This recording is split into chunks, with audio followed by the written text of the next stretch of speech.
Hi, welcome back to the channel. I've said it before, but please, if you like the content of my channel, please feel free to like and subscribe. If you leave a comment, I'd always try and get back to you. Now, this is a very new release from Seiko, and it's come courtesy of the Seiko AD in Coventry, West Midlands. That's Francis and Gaye. And it's Ryan who I deal with down there, and he has been nice enough to lend me this watch and a couple of others to actually review. And I like this one a lot. This to me is stunning. This is the new Seiko SRPG13K1. It's a series of 4 watches. This to me actually is my favourite colour, but I'll drop in some pictures of your ones. I love I just really like the contrast of the colours on this watch. Now, the eagle eye amongst you may notice this is a turtle. What on earth has it got a compass bezel on there for? So it's a bit of a strange one. The turtle is normally known as a dive watch, but this definitely isn't kitted out for diving, being that it hasn't got a diver's bezel. Now let's zoom into that and have a look at this. Now also, this watch is a little bit slimmer than the dive comparison one, and I think all the better for it. Basically, the sizes of this watch here are 42, well, a little bit over 42 mil, and it's only 11.7 millimeters thick, which again I think looks superb, and a lug to lug of 45, so it's going to fit a lot of wrists. The actual strap size on this watch is 20 mil.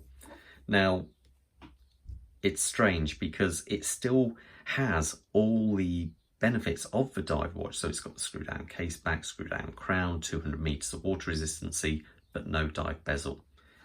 Now let's first, before I talk more about the bezel, let's have a look at that dial. I think it is so clear, so nicely done. I love the colours and the contrast with the chapter ring and the dial. And I love the lume, how it looks, it's the same colour. You just have the polishing on those hour markers which define it. And this new handset, the good thing with this handset is, I feel when you want to actually really set the watch accurately, and if you're anything like me, you always do, it just really points nicely to on the minute track. As you can see, screw down crown. And there we go. Now, look at that.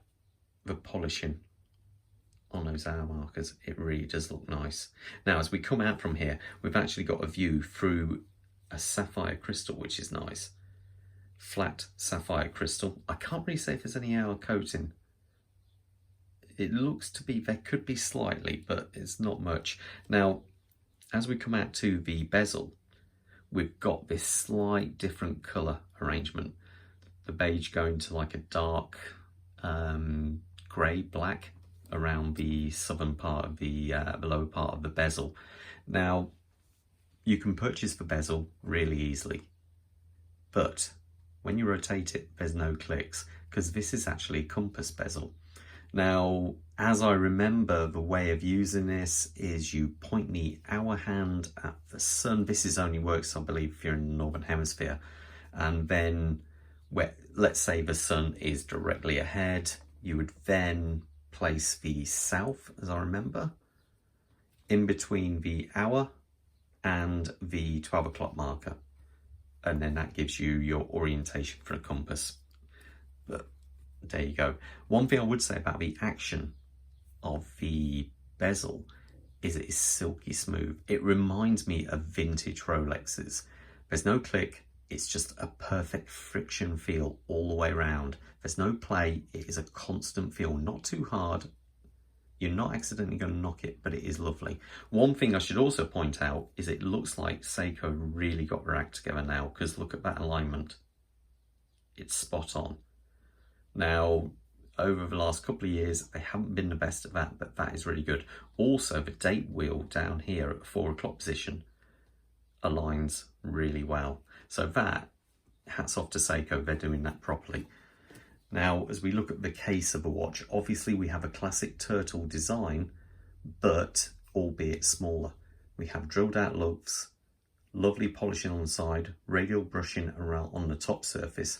Coming around, we have this ground to air emergency signal code. Now these are supposed to be letters you can actually write on the ground to inform anyone in the air what it is you might need, or what kind of danger or what kind of severity of your predicament. I'm not going to go too far into that, but as we can see, screw down case back, really nice.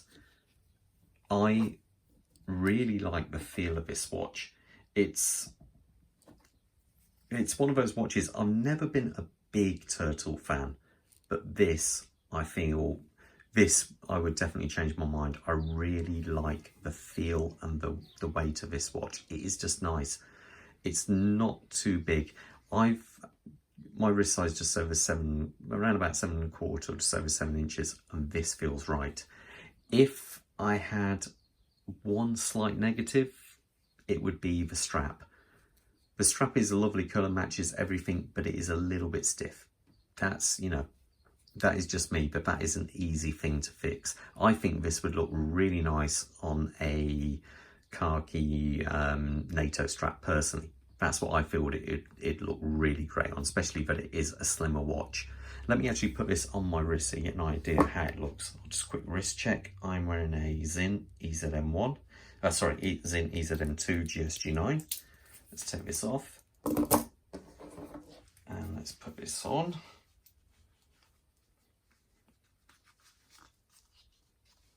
I want to do it all just so we got an idea. So it's a little bit stiff at the moment, but doesn't that look fantastic? I really, really like the look of this watch. This is a watch I would definitely contemplate buying myself. The size I think is perfect. Let me just take it off.